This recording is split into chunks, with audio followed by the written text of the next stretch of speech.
Okay, you're ready to go. All right, so let me get my screen back up. All right. Well, good morning, everybody. I appreciate, again, the opportunity to speak to the students of PWR. I gave a presentation a couple of months ago to a few months ago. This is Tri-Counties. This is Tri-Counties. Oh, Yeah. All right. Sorry. Apologize for that. That's okay. But I think maybe I gave one to Tri-Counties as well. In any event, it doesn't really matter. I just want to make sure that you all have an opportunity to learn something new today. I don't want to repeat the exact same things that I talked about last time. So I think I'm going to change it up a little bit this time with a few things. Now, the basics of what I'm going to talk about are the same. Obviously, I'm a trust and estates attorney. I'm a certified specialist in estate planning, trust, and probate law. This is all I do. And so you can see on the screen there that the area of focus for our firm is really estate and tax planning. When people pass away, trustees and executors have to administer the estate. And so we represent trustees and executors to make sure that they do their job, that they carry out their responsibilities.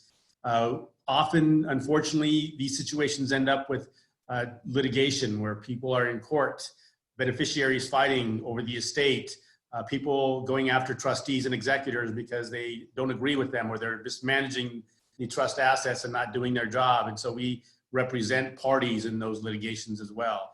So a big part of what we do is court work. Probably more than 50% of the work that comes through our firm has to do with some kind of court proceeding, whether it's probate proceeding, a proceeding because, again, the parties are fighting with one another, or many situations is that the documents were just done wrong. They were incorrectly done in the beginning. And so now when somebody's passed away, there's no way to really correct those mistakes or those problems with the trust. The only way to do that is to go into court. And so we end up having to file petitions with the court to deal with those situations. And it's really unfortunate because, sometimes nowadays people have the ability to go online, just like it's about everything else. You can go online, you can go to Rocket Lawyer, LegalZoom, and all these other online legal services that allow you to do a will, to do a trust yourself without the benefit of, or the advice of an attorney or a specialist. And well, in some cases they may work in situations where they may be simple and all of the information gets input correctly and the documents are fine. But I will just tell you, in many, many cases, they do not. In many situations, we have to now represent the family to correct, again, the problems that are there. And sometimes these problems are made by the people themselves who are doing their own documents. Other times they're made by paralegals. People go to places like We the People and other paralegal firms that will do document preparation, as they call it. And again, situations where they just get things done wrong. And often because of the mistakes that are made in these documents, now where you interpret them in one way, it may help one side of the family. If you interpret them differently because they're ambiguous and not clear, it may help another side of the family. And so now we end up with two sides fighting over an estate because the creator's intentions are not clearly expressed. It happens a lot. And so people think that, by doing this themselves or by going to a paralegal instead of an attorney, that they're saving money, when in reality, mistakes like that are going to cost their family not thousands, but tens of thousands of dollars. So I would tell you the majority of the revenue in my firm is from these situations where mistakes were made, problems happen, litigation, fighting among the beneficiaries. So my goal is really to talk to you about the importance of estate planning, of doing it right. What are the main documents that people use and need? And then what are some of the most common mistakes that people make in setting up their estate plan and how you can avoid those, okay?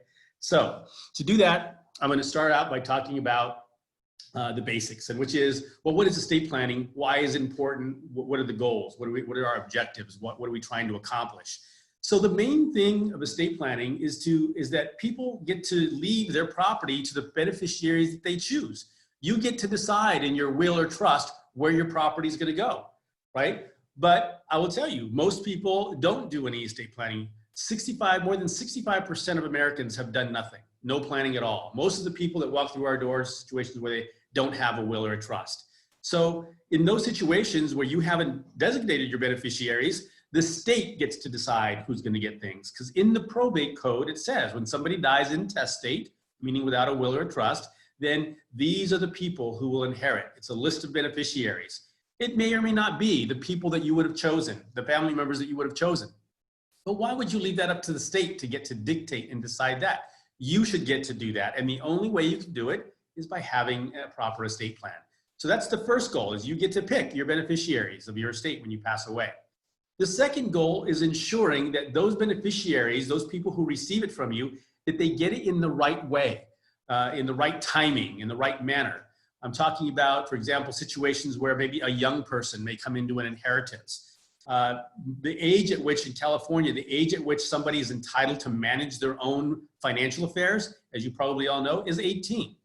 Now, just because they're able to do that at 18 doesn't mean it's a wise thing to give a bunch of money to an 18-year-old or somebody who's even 21.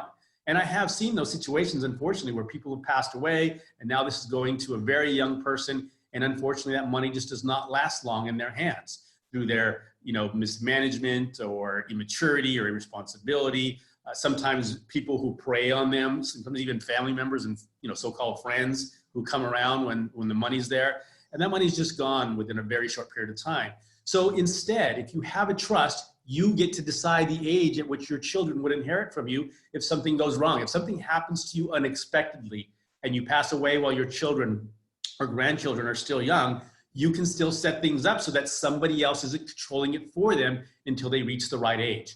What age is the right age? You get to decide that, right? Most of my clients pick somewhere between 25 and 30, but really it's an age that you get to decide that. When I set up my trust, I had set originally the age of 25, but when my daughter turned 25, I changed that to 30. So I just felt that, given the circumstances, if something were to happen to me unexpectedly, I didn't think it was the right time for them to just have a bunch of money at their disposal. So I decided to change it. So you get to decide that.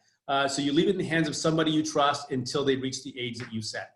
So that's one thing. You get to do that only if you do estate planning. Otherwise, 18 is the age. The other mistake that people often make is leaving things, or because they didn't do anything, inheritance go directly to beneficiaries who are receiving government benefits. So SSI, Medi-Cal, disability. What a lot of people don't understand is that when somebody receives an inheritance, depending on the type of benefits they're receiving, in most cases, those beneficiaries will be disqualified from those benefits. Because they received an inheritance, they now have money, they no longer qualify financially for these benefits. So there's a way to do that, actually, to set things up in a special needs trust for those beneficiaries who are receiving government benefits, so that they can still inherit from you, but in a way that's not going to disqualify them from receiving their benefits. So setting up, doing estate planning allows you to do that kind of planning as well. But if you don't do anything and it just goes to them through the laws of intestacy under California law, they receive an inheritance, they're likely going to be disqualified from the benefits they're receiving, which can be disastrous, financially disastrous for your family. So making sure that you ensure, that's one of the goals, not only picking your beneficiaries, but making sure that they receive it in the right way, appropriate manner. The third goal is to choose the people that you are going to make decisions for you if something happens to you. And I'm not just talking about if you pass away. If you pass away, certainly there's got to be an executor of your estate or a trustee of your trust, and they have to manage things now. But also, what if you just became incapacitated at some point in your life? You had an accident, an illness, Alzheimer's, dementia, or some other illness that renders you incapable of managing your own affairs. Then somebody else, even while you're alive, may be handling your money. So choosing the right person to be in control of your financial affairs or to manage your estate when you're gone is the second most important decision you will make in your trust. The first, of course, being who you're going to leave your property to. But this second one is a very close second. And that's because these people, often choosing the wrong person is a disaster for your family. I deal with a lot of situations where the litigation that's involved in the estate is going after a trustee or an executor who is not doing his or her job.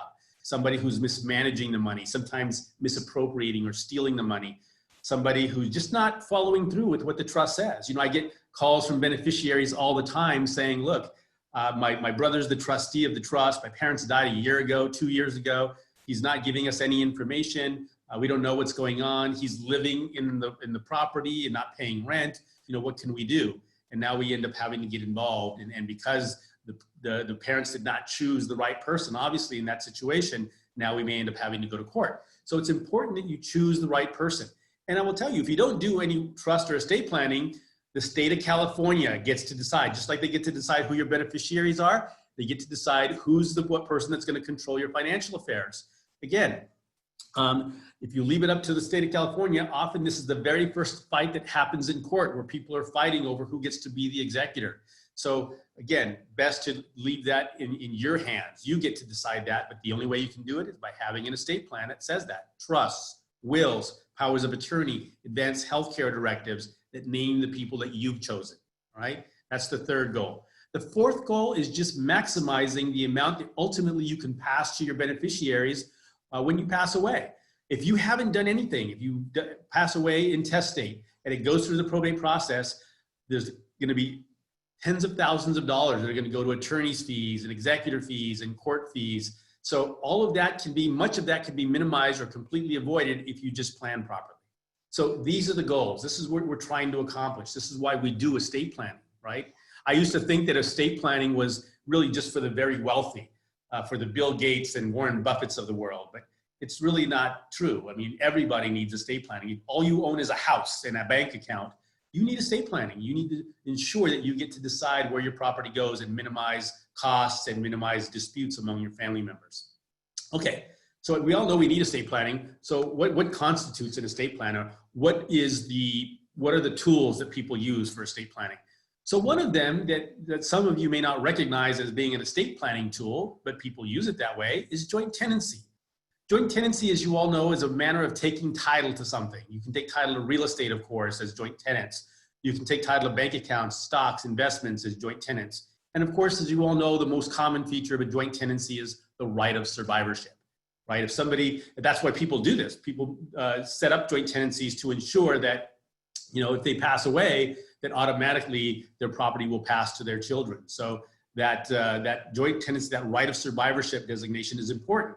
So if three people own property, for example, as joint tenants, and one of them passes away, then automatically by the law, by right of survivorship, the other two people inherit it. They get the property. Don't have to go to court. There's no need for a will. It's just by operation of law. If it's a real estate, of course, you have to file an affidavit of death of joint tenant, but that's it. And the property automatically passes. And because that's so easy to do, people use this as an estate planning tool. Parents will add their children to the title of their properties in order to avoid probate later, not understanding the potential problems that come with joint tenancy. So what I'm going to tell you is that, and by the way, I think you probably also know that most married couples, when they take title to property nowadays, still joint tenancy is still the most common joint designation. So what I'm going to tell you is that joint tenancy is the worst way to take title to assets, hands down. Even for married couples who are buying a property, it's not a good way to take title in many situations. Let me explain. I'm going to explain the problem with joint tenancy in the context of cases that I've had to deal with, problems that have occurred because of the way property is titled. So let me start with first this one client. She was a woman whose husband had recently passed away. So what happens is her husband passes away. She was also not in the best of health. And so she had a concern that if she passed away, her property would end up going through probate. She'd heard about this. She talked to people about it. And some friends had suggested that she add her children, her two sons, to the title of her property with her. So she found a paralegal. She did the quitclaim deed, added them to the title, and things were fine for about a year. After about 1 year, unfortunately, tragically, one of her sons was involved in a motorcycle accident and he became incapacitated completely. He was in a vegetative state essentially for the rest of his life. Very sad situation, but what happened was that, after a while, these bills and medical bills and things started to pile up, and she decided she needed to either refinance the property or sell it. And of course, the problem is that because she had added her son to the title of the property, she couldn't do any of those things. She couldn't do anything with the property. So now what we had to do was help her establish a conservatorship. So a conservatorship is a proceeding where a court is going to appoint somebody to have power over your financial affairs. And so in this way, she would be able to now sign the documents for him. That process, initially costs somewhere between $5,000 and $8,000 to establish, and it takes 6 months or so, if not longer nowadays because of COVID. So it's a very tedious process, very time consuming. And once she sold the property, 1/3 of those proceeds had to go into a conservatorship account. It didn't belong to her. Now, when she set up that quitclaim deed, it wasn't her intent to give her sons any interest in the property now. The idea was that if something happened to her in the future. So what people don't understand is that when you add somebody to the title of your property as a joint tenant, they are now owners with you. And so this is what happened with her. She found that out, unfortunately, the hard way. So another situation where a client of mine came to me because she was actually in a panic because from one day to the next, her bank account that she had over $100,000 in it was drained. It was gone. All the money was gone. She thought she was the victim of fraud. And what we ended up finding out when we got involved was that no, what happened was her son had been added. She'd added her son to the title of her account. And the reason for that was she wanted to make sure, that's a very common thing. She wanted to make sure if something happened to her, that her son would have access to it, that he could help her pay bills and do things. And so she added him as a joint owner. But what she didn't know was that a couple of years prior to this, he had a judgment against him. Somebody had sued him and won against him. And so they had this money judgment against him, and they found this account. They found this account associated with his name, and they were able to levy on that account and get all that money. Now, the bank is supposed to, in a situation like this, notify my client that, hey, we're about to levy your account, but she didn't get the notice. And so now that money is just gone. We ended up getting involved, getting the lender to give most of that money back because we were able to show that money did not belong to the son. Some of that money went to pay the lender in a settlement. Client had to pay our fees. So, and fortunately, she didn't add her son to the title of her property like she was going to do. Because if she had done that, again, that judgment would have attached to that property. Another situation where a client of mine had added her daughter as a joint owner with the property, and now she's going through a divorce, and that property is being pulled into the divorce. The other spouse is making claims against that property because his wife is on title. So what you could get from this is that when you add anybody to the title of your property, whether it's your children or family members or anybody else, when you add them as joint tenants, their problems are now your problems, right? So don't do that. There are other ways to accomplish your goals without having to add people to as a joint owner of your property, your investments, your accounts in any way. Let me tell you one last problem, one last situation. This involves a husband and wife situation, right? When they took title as joint tenants in the beginning. So I had a client who came to me. She was elderly now. Her husband had passed away 1 year prior to the time she came to me. And she was going to sell her home. This is her home that her and her husband owned for 50 years in Rancho Palos Verdes. They had purchased it at a time when it was, obviously back then it was a couple $100,000. It was now worth several $1 million today. And so she was going to sell it and go live with her daughter. And she wanted to know whether or not she was going to have to pay capital gains taxes. So her accountant, her CPA, referred her to me. And here's the situation. So before I tell you what happened here, I'm going to give you some context, okay? Some background, some principles that you should be aware of that you maybe are.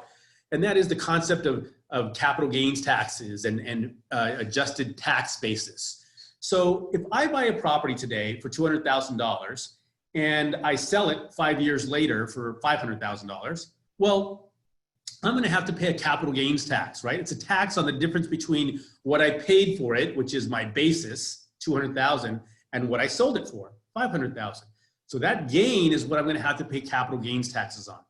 So basis is important. What did you pay for the property, right? In this case, they paid $200,000 for the property. That was the basis for determining capital gains. But what if instead of selling it, what if I die and I leave this property to my daughter? So now instead of selling it during my lifetime, I give it away at my death. And now my daughter owns the property. What is her basis in determining capital gains in the future if she should sell it? Well, she got a stepped up basis when I died. So my basis of $200,000 got stepped up to the date of death value. So now her basis is $500,000. If she sells it the day after I pass away, that's zero gain. $500,000 basis, $500,000 sale, no gain, no capital gains taxes. So getting a stepped up basis on real estate or stocks or investments is a huge benefit.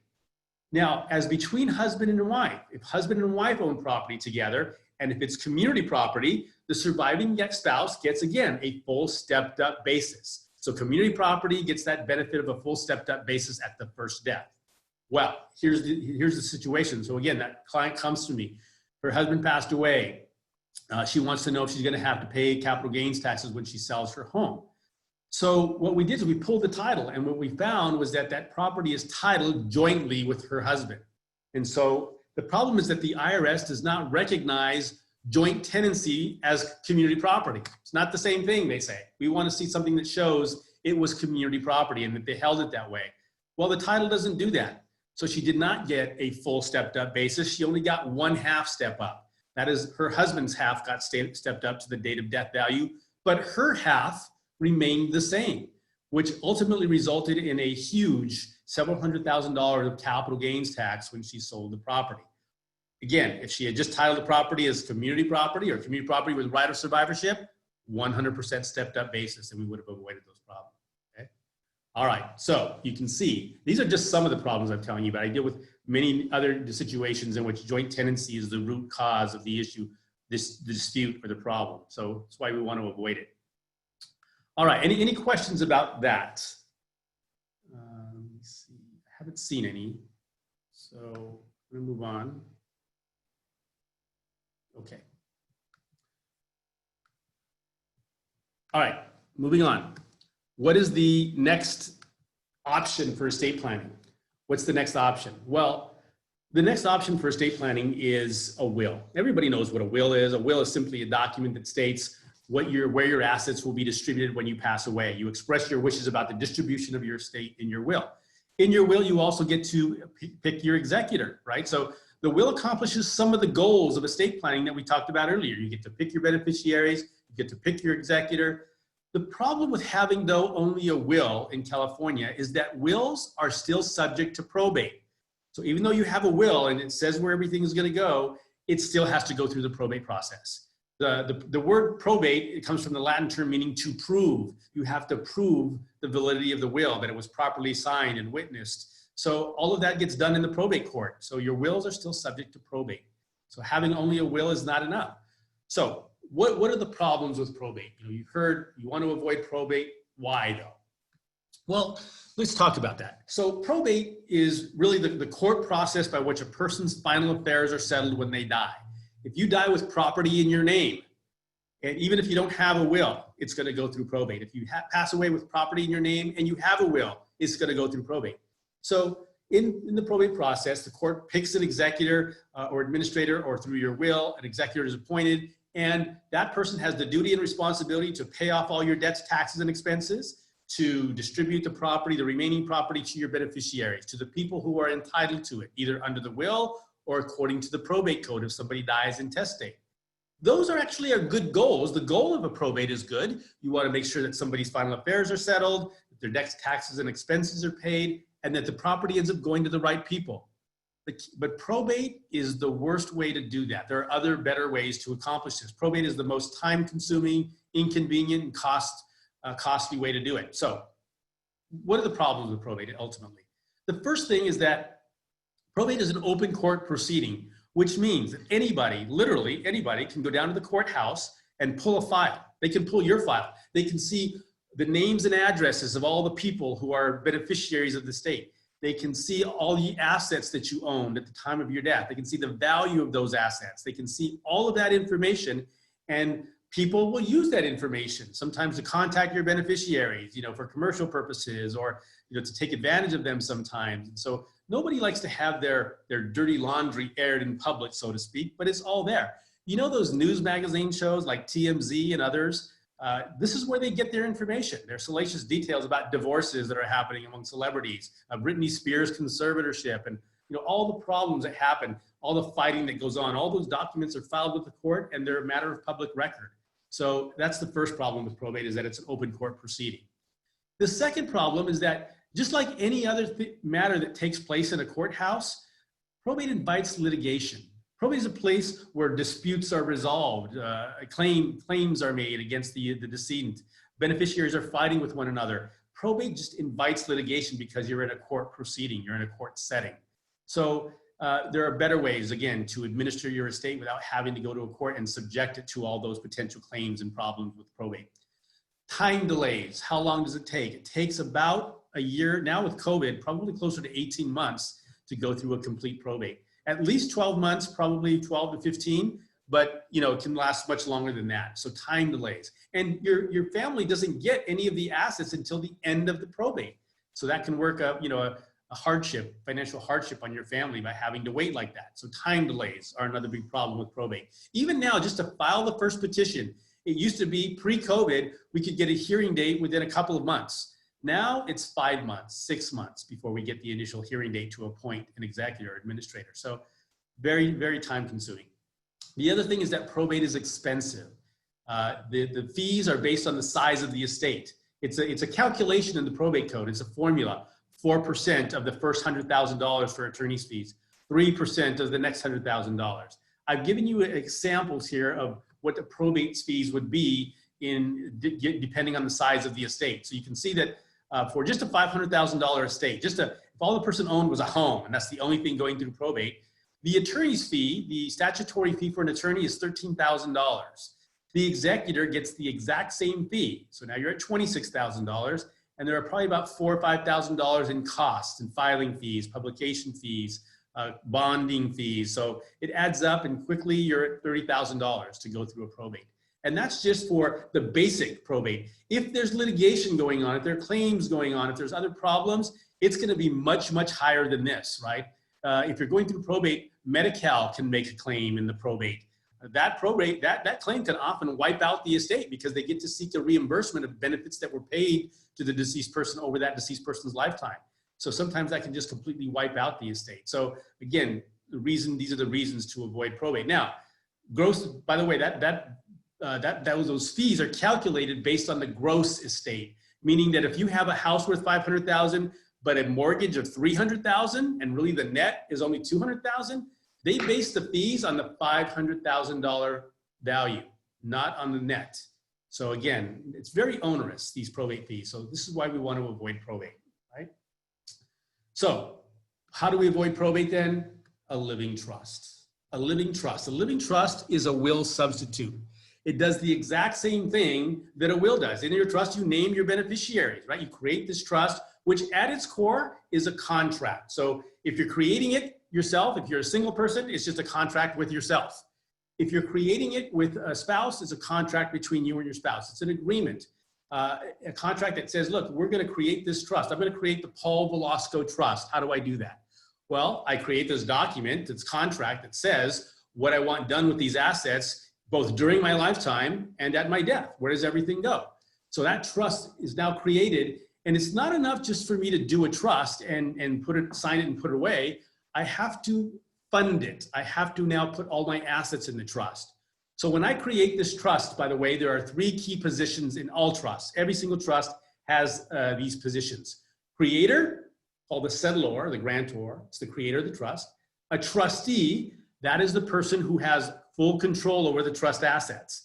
The one can invest the trust property, distribute the trust property, spend or manage the trust property. And all trusts have to have a beneficiary. Who do the trust assets belong to? So when I create a trust, if I create it, I occupy all 3 positions. I'm of course the creator. I'm the trustee because I still want to be in control of my assets. I want to have control over my own property. And I'm the beneficiary.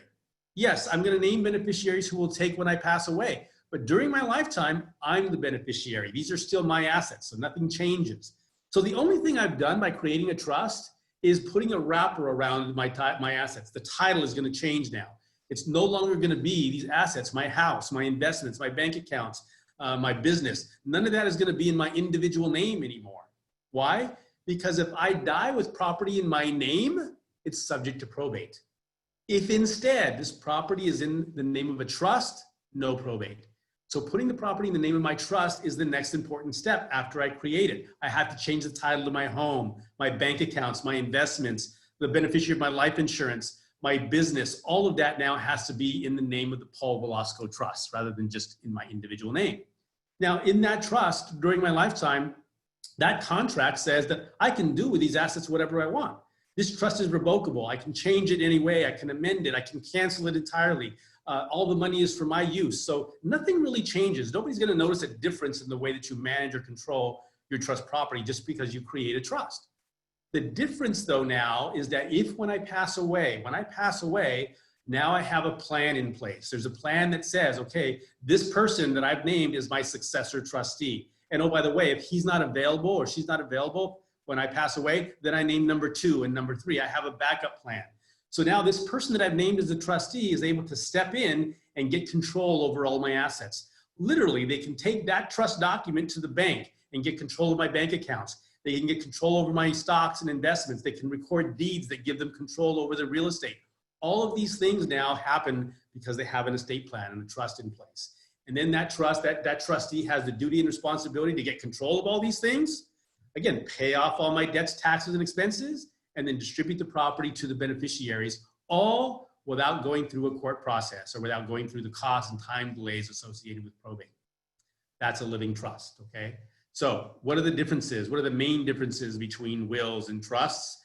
Number one, trust avoids probate, as I just mentioned. Have your assets in a trust, we don't go through that probate process.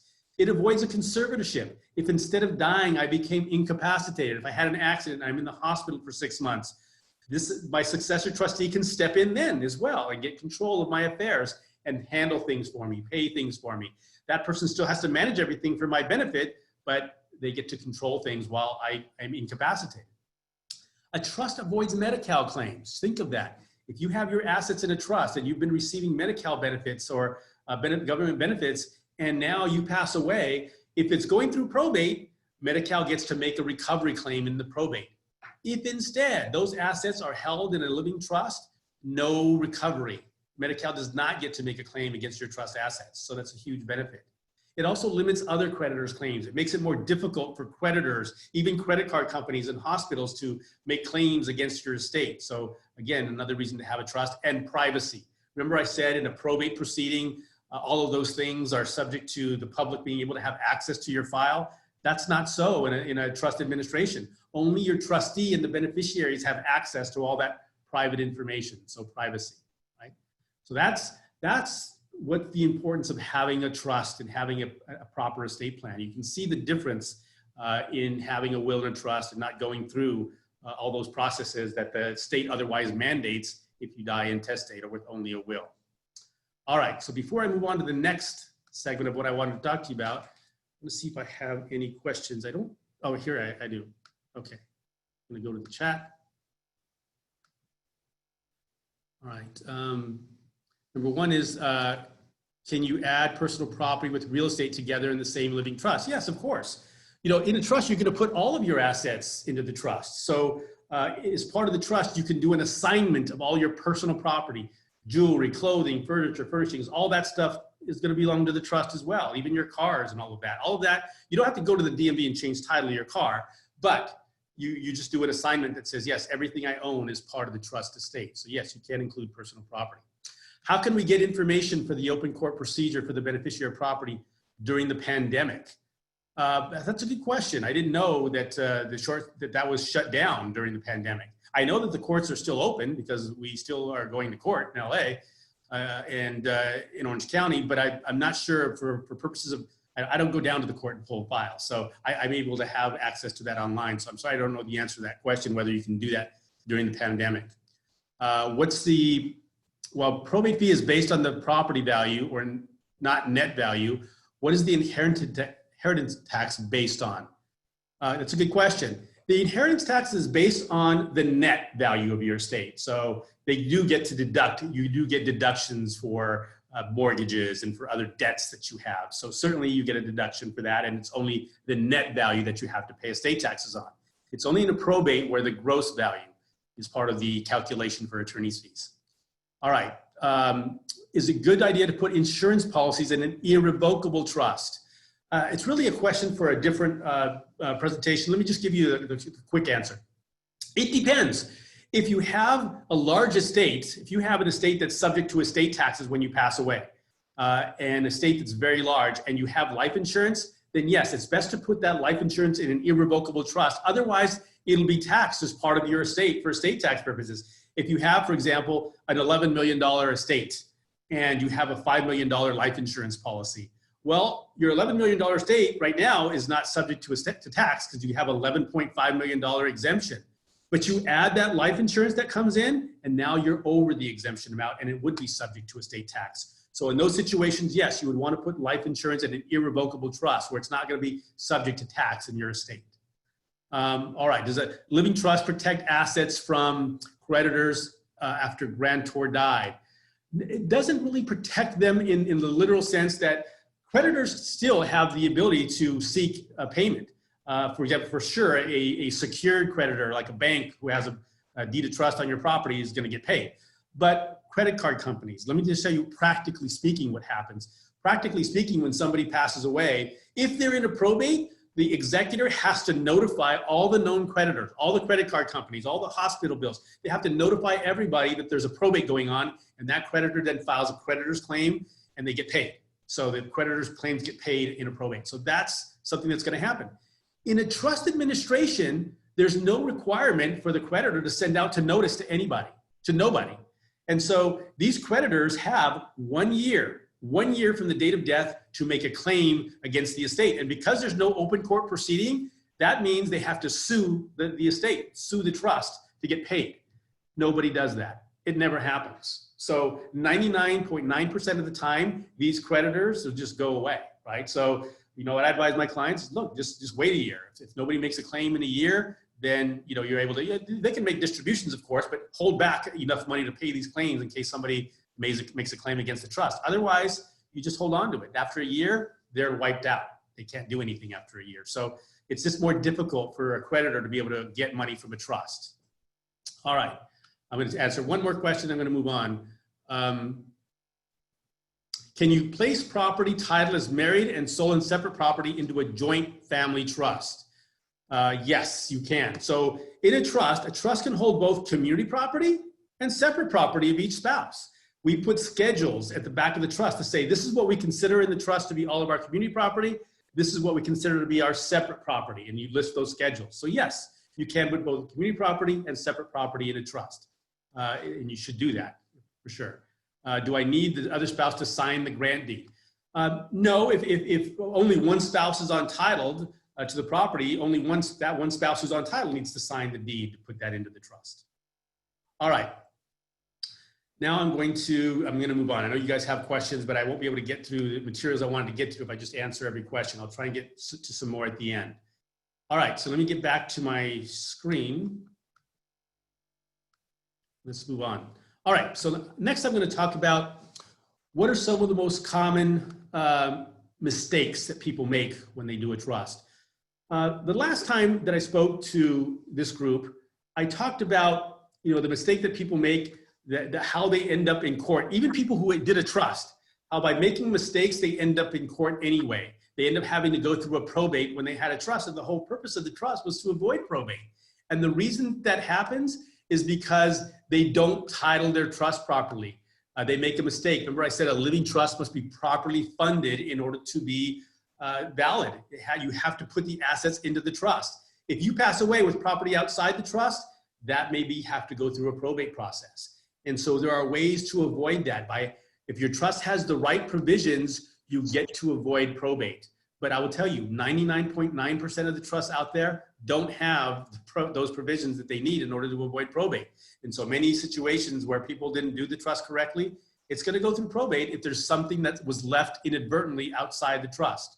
Again, there are ways to save it, and the trusts that we prepare have those provisions to ensure. Look, in the 22 years I've been doing this, not one time, not once, have one of my trusts have to go through the probate process. Why? Not because our clients didn't make mistakes. There are situations in which clients did make a mistake where they acquired new property after we did the trust for them, and they just forgot to put the property into the trust. And now, because of that, it would be subject to probate, except that because of the provisions that I put in their trust, they were able to avoid probate. So even in those situations, if trust is done correctly, we can still avoid probate. So anyway, I wanted to give you that little background about this issue that comes up often. And then I will, I'm going to share this presentation with you, and I'll be hopefully speaking with you again at some point in the future. Or if you just have questions about what are the provisions we can put in a trust to take advantage of that, of avoiding probate in case people make mistakes and leave things out, I can talk to you about that separately. So what I wanted to skip to was this one. What's the second mistake, most common mistake that people make with their trust? So for a married couple, there are different choices. There are different ways that you can set up your trust. If you're a married couple that comes to me, so let's talk about that. Let's talk about the Brady bunch. Remember Mike and Carol Brady? They looked a little differently back then, but we're updating them for 2020s. So here's Mike and Carol Brady. They have children, which we'll talk about later, but they also have assets, and these are their assets. So Mike and Carol have their home, a rental property, they have investments, retirement plans, a total estate of $2.2 million. This is an example. I pulled this number out of my hat. It doesn't matter. The size of the estate could be $22 million or it could be $200,000. The concepts that I'm going to talk about are the same. So the question is, they come to me and they want to know, what type of trust they should have? Which option should they choose for married couples? Because those options make a difference. For example, those options answer these questions. Well, because look, a trust controls your assets during 3 different phases of your lifetime. The trust says, this contract says, this is what happens with a trust during your joint lifetimes, married couple. This is what happens during your joint lifetimes. Here's what happens at the trust when you both pass away. It goes to your children or whoever they choose. But that middle one is often one that's rarely discussed, and it's often skipped, and even attorneys don't really explain this to their client. But that second phase is important. What happens with the trust when the first spouse dies? Can the surviving spouse still change the trust? Can the surviving spouse cancel the trust? Can the surviving spouse spend the money however they choose? Can the survivor leave this to a new spouse and cut out the children completely? All of those, the answers to all those questions depends on the type of trust that was chosen. And I'm going to tell you, 99% of my clients, when they come, who come to see me for the first time and they have trust, and they want me to review their trusts, most of them have no idea which type of trust they have. Why? Because it was never explained to them. The attorney just chose one. All of them have one of these options, but sometimes it was never explained. And so people who have a trust now, married couples, don't know which option there is. And you're going to see there are very different consequences depending on the type of trust that's chosen. So here's the first type of trust, an A-B trust option. So again, Mike and Carol Brady, they create their family trust. It operates as a single family trust during their lifetime. We're going to put all their assets into the trust. And during their lifetime, the trust simply says, hey, these assets are ours. We can spend them however we want. We can make any changes to this trust. We can cancel this trust anytime. The trust is revocable at that point. But what happens when the first spouse passes away? So, and by the way, this trust also has provisions for where everything's to go when they pass away, right? Let's just say that in this situation, they just said everything's going to go equally to our children. So when they created the trust, that was the plan. Now the first spouse dies. What happens? Well, with this first option, it's called an AB trust option, this trust estate is going to split into 2 halves. We're no longer going to have a single family Brady family trust. Instead, we're going to have 2 trusts. So now we're going to have the survivor's trust and the decedent's trust, as you can see illustrated in this chart. So what happens is survivor has to take all the assets and now do a list. Give me a list of all the assets. I need values for everything. You're going to have to give me an appraisal. What's the current value of your properties? What is the balance of your bank accounts? What are the stocks that you own worth? What is your business worth? I need a list. What are all the assets? Oh, the assets are $2.2 million. Okay.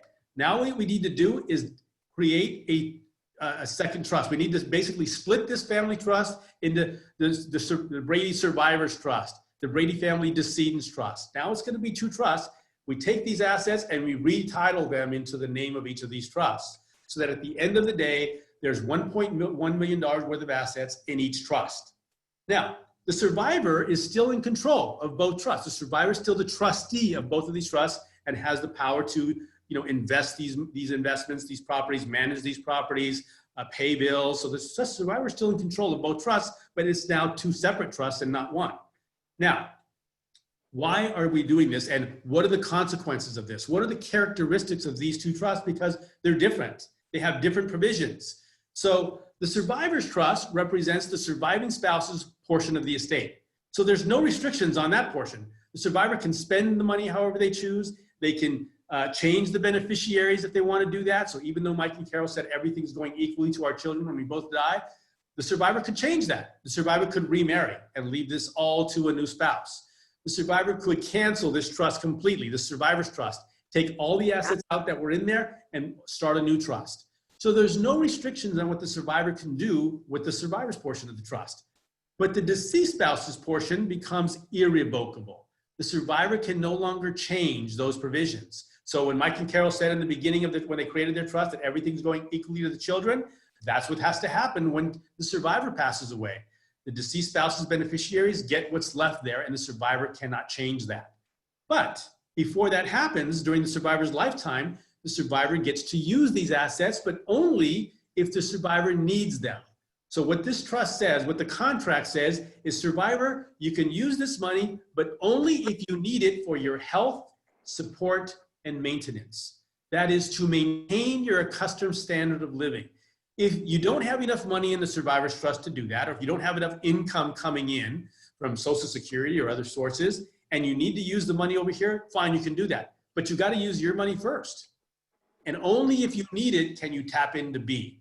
Otherwise, the B trust just sits there with those assets, and when the survivor dies, whatever was left, whatever wasn't used, goes to the deceased spouse's beneficiaries. That is an AB trust. Okay, now, you can see that there's a little bit of complexity here. So there's some administrative burdens that go along with having this type of trust. Why? Because when the first spouse dies, the survivor is likely going to have to go to an attorney, someone like me or somebody who has experience with this, and help the survivor to now do this division of the trust, to create these two sub-trusts now and change the title of all the assets into one of these two trusts. And so now the survivor will manage two trusts.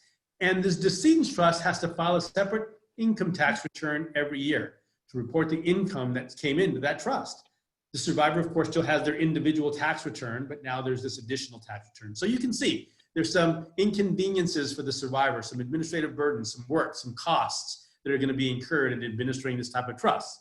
The idea, of course, is to ensure that, yes, the survivor has enough money still to live their life if they need it, but also to protect the deceased spouse's children or beneficiaries so that the survivor can't just give it all away. Right? That is an AB trust. So let me just summarize real quick for you this option.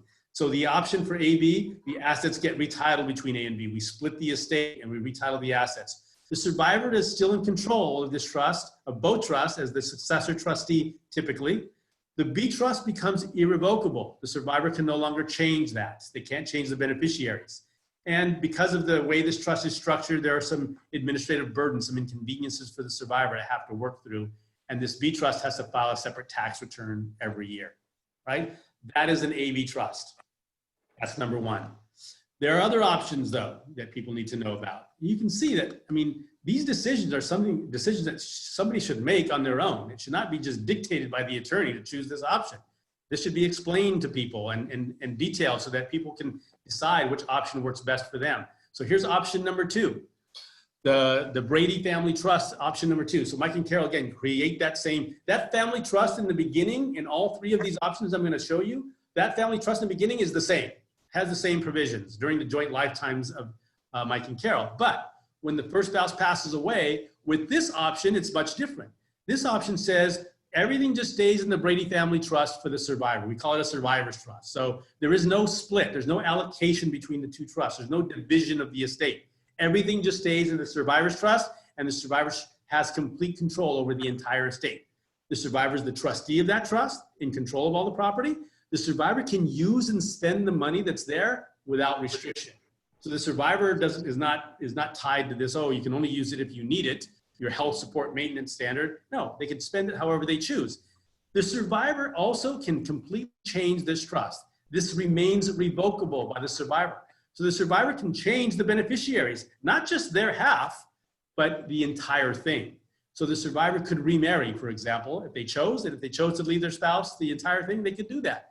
The survivor could cancel this trust completely and take the assets out and start a whole new trust somewhere else. No restrictions, 100%, it can go whatever the survivor wants to do. So you can see that these are two very different options, Now, with all the other attorneys that do estate planning, literally every one of them, these are the only two options you're gonna get. The AB option or this simple trust option. They may call them by some different name, but the principles and the concepts are all the same. But 7 or 8 years ago, we created a third option. Why?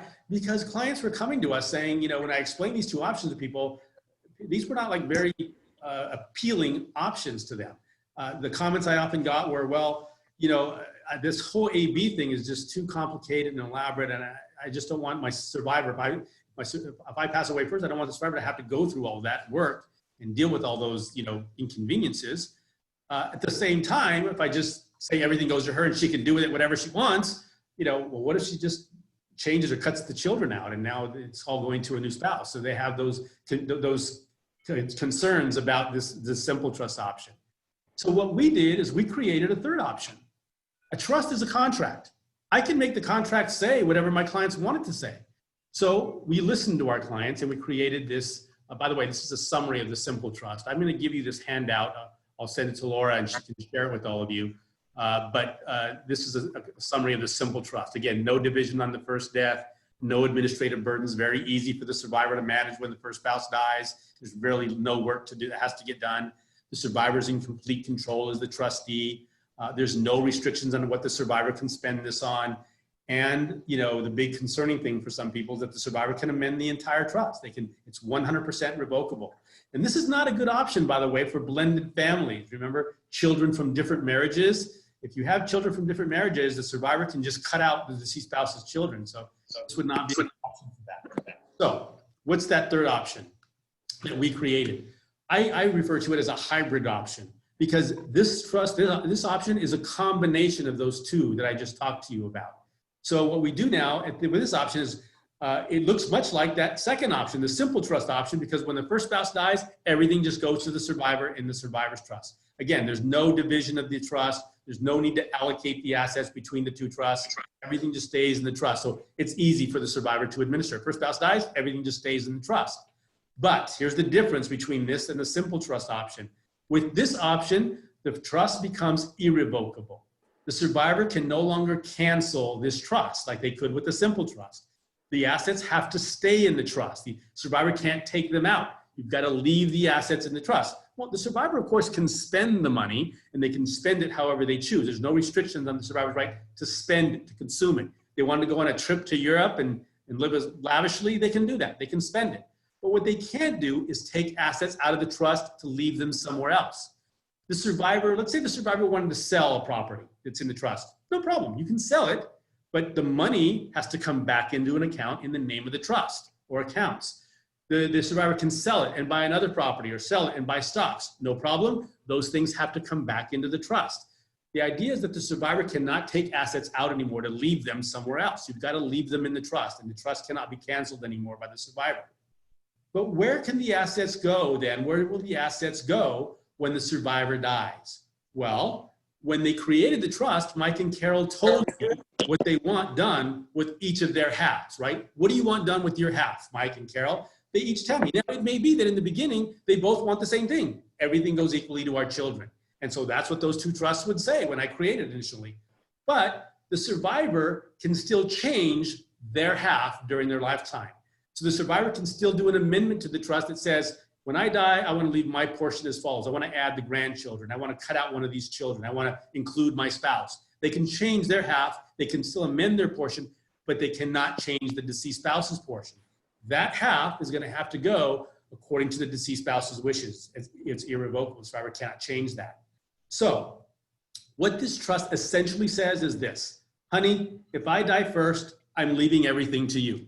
But you have to keep it in the trust. You can't take things out, and you cannot cancel this trust at all. It's got to stay in place during your lifetime. You can use and spend the money for whatever you choose. That's up to you to spend it and use it how you want. But when you pass away, whatever's left, at least one half has to go to my children, to my beneficiaries. The way we set it up originally, you can do whatever you want with your half. That is an AV, or a hybrid option. Okay? So that's what you can do. So that is this summary, this hybrid summary is right here. So you can see that with this, there's no division of the trust on the first death. Everything just goes to the surviving spouse. There are no administrative burdens. Again, very easy for the survivor to manage. When the first spouse dies, there's very little work that has to be done. The survivor has complete control of the trust, always the ability to sell assets to administer the trust, and no restrictions on what they can spend it on, use it for. But if they buy something, remember, if they buy an asset, they buy a property, it's got to be in the name of the trust. The survivor cannot revoke or cancel the trust anymore. You cannot cancel it and start a whole new trust somewhere else. The survivor cannot move assets out of the trust either. You can't take out bank accounts and investments to leave them somewhere else. And the survivor can do an amendment to the trust to change only their portion. Their 50% can only amend 50% of where the trust will go when the survivor dies. That is the combination of those two trusts. I will be honest with you, this is the most common option that people choose now, even people with blended families. They want to ensure, give some protection for the children so the survivor can't just give it all away, but also at the same time, make it easier for the survivor to manage when the first spouse dies.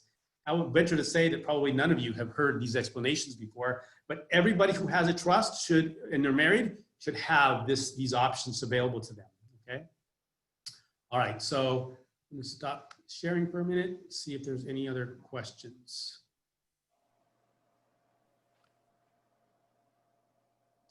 All right, so one of the questions is, how much does it cost to establish a living trust? All right, so I'll give you the basics, right? Because every situation is different, but basically, essentially, to do a single person's trust, and I'm gonna go back to my share screen because I wanna share with you what it all entails, right? What is involved in doing a trust? Because it's not just the trust, there are other documents that need to be form part of your plan. So all estate plans include a living trust as the main document, right? It's the principal document of your trust.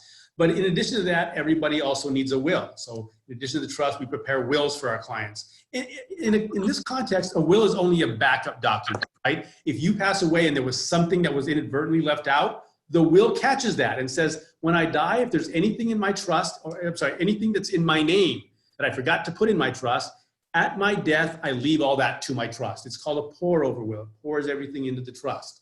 So you also need a will. We do powers of attorney if you become incapacitated so that people can make financial decisions for you. People can speak with Social Security, file your tax returns, deal with government agencies, file a lawsuit on your behalf. Somebody needs to deal with your personal financial affairs.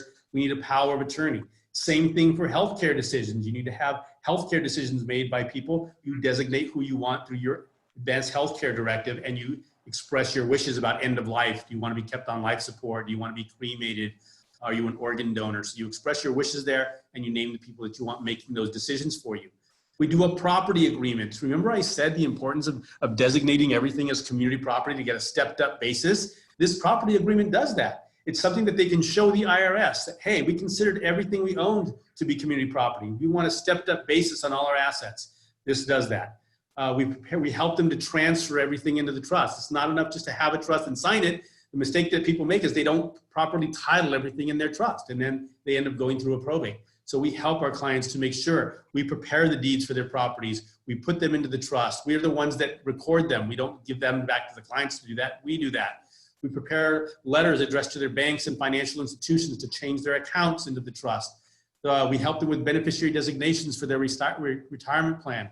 And then we give them a binder, a portfolio like this that has a copy of all their documents in there that they can keep at home in a place that's accessible in case something happens or their family can find these documents. We keep a copy too in case something happens and we need to replace them. So all of these things comprise what we call an estate plan. For a single person to do this, it costs $2,500. For a married couple, it's $2,900, a little bit more because we have to do 2 wills, 2 powers of attorney, 2 advanced healthcare directives. So $2,900 for a married couple. And this would include the transfer of 2 pieces of real estate to the trust. If you have more than 2, then we charge $125 per deed, because we have to prepare deeds for each property and get those recorded. So those are the basic costs of an estate plan, right? We go back to the questions. Stop share for a second. What will the property title look like after the property passed to the survivor? How do I know if my trust is the hybrid or not? Well, I can tell you for 100% sure your trust is not a hybrid trust because we would have done it. I'm the only one that does a hybrid trust. There's no other attorneys that I know of that do these types of trusts. You have either a AB trust or you have a simple trust. It's one of those 2. And the way you do it, you look at it, so clients bring me their trust, I review it. Now, let me just tell you this. I don't charge for initial consultation. So if you want to call and set up a consultation, you have an estate plan now, you have a trust, and you want me to review it for you and just kind of tell you and give you some advice and recommendations, I don't charge for that initial consultation. You call my office, you make an appointment, you come in, or by Zoom or phone conference, we can talk about that, and we don't charge that. Even if you don't have an estate plan at all, we help you. We don't charge anybody for an initial consultation. We would then take your situation, your circumstances, and devise, tailor a plan for you and let you know what the total cost would be. So you don't have a hybrid trust, I guarantee you that. All right, if the policy benefit is less than 11 million, does it make sense to put it in a living trust, or should I appoint custodian in the policy under UTMA? All right, so for life insurance, designate your trust as the beneficiary. That's really the default. Again, I hate to say this as a general rule because every situation is different, and different circumstances dictate different recommendations, right? So I can't say in every single case to do this, but generally speaking, if you have life insurance, the trust should be the beneficiary of that. You just designate your trust as the beneficiary, not your children, not your spouse. The trust should be the beneficiary of your life insurance. That way you don't need to name, you don't have to put this as a custodian. The trustee is going to have control of these proceeds. So let's say you have a trust, the life insurance money comes into the trust after you pass away. The trust then says, all of my assets are going equally to my children, and my children, until they reach age 25, it's going to be in trust for them. The trustee gets to control those insurance proceeds in their trust and manage it, give them for whatever they may need until they reach the age that you set. So your trust is the best way to control all of that. You don't need a custodian. You don't need CUTMA or anything else like that. All right. Somebody said, great presentation. I appreciate that. Thank you for that. I really enjoy giving, I think it's so important for people to be educated about this stuff, which is why I don't charge for consultation. Some attorneys charge, for an hourly fee to come and meet with them. Information is important. If you have information, what you do with that is up to you beyond that. But all I can do is just share with you my knowledge, my experience, my expertise. And you can't make a horse, you can lead them to water, you can't make them drink. So all I do is give the benefit of my experience and knowledge to you. And I'm grateful and happy that it's helpful to you. Does a living trust protect assets from creditors after the grantor died? After the grantor died, yes, if you set up your trust properly. So after somebody's passed away, let me just say this. When you set up your living trust and you put your assets into a trust, there's this misconception that people can't sue you. Yes, they can. These assets are not protected in a regular revocable living trust. It's only when you pass away and this goes to your children, if it's set up right, that it will protect them from creditors' claims. And I will tell you, most trusts are not set up right, so they're not going to get that creditor protection I'm telling you about. It's something we'll talk about at another time, or if you come to see me personally, I'll tell you how you can establish a trust in a way that protects your beneficiaries from lawsuits, from divorce in the future, from a probate in the future. All of those things can be done if it's done correctly, okay?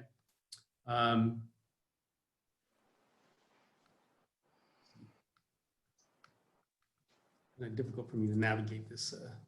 Oh, here it is. What difference does it make by putting your account into a trust rather than naming your children individually as the beneficiaries? Well, a couple of things. First of all, your trust is really the trust. The trust should collect everything when you pass away, because there are things that need to get paid. Your executor, your trustee has to pay off your debts, your funeral expenses, for example. There's situations, I will tell you, where the person had their house in the trust, maybe some other real property, but none of their accounts were in the trust. Their accounts instead designated all these children as the beneficiaries. So everybody got their money, and the trustee was left with nothing to pay the debts, taxes, and expenses with. Those people who got the money weren't going to contribute it back into the trust so that the affairs could be settled. Instead, he had to take out a loan, to pay off these things until one of the properties sold. So put everything in the trust. Let the trustee use the money for what it's needed first. The other thing is that when you designate in your trust your children as your beneficiaries, so let's say I designate my 2 children, but what if my daughter dies? One of my daughters dies before me. Well, they have children. I want to make sure that if my daughter dies before I do, that her share then is going to go to her children. And in a trust, I can do that. You're not going to do that in a bank account. In a bank account, if you designate your children as the beneficiary, if one of them dies, it's just going to go to the other one. It's not going to go to the grandchildren. So another reason not to designate trusts as or your beneficiaries in your bank account. Use your trust for that purpose. What will the property title look like after the property passes to the survivor? In a hybrid trust or in a simple trust, it stays the same. Remember, everything's already in the family trust. The first spouse dies, title doesn't change.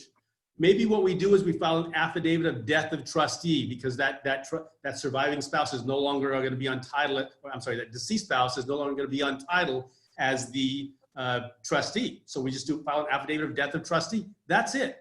The title is still going to be the same. It's going to be in the name of the trust. Okay.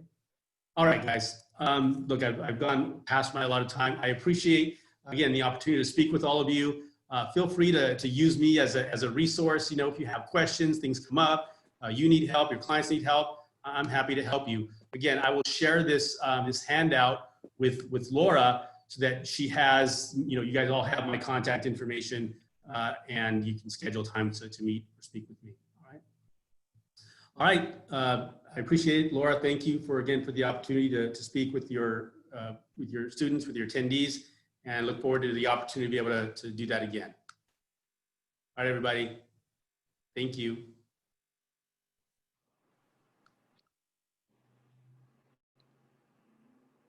Thanks. Bye-bye now.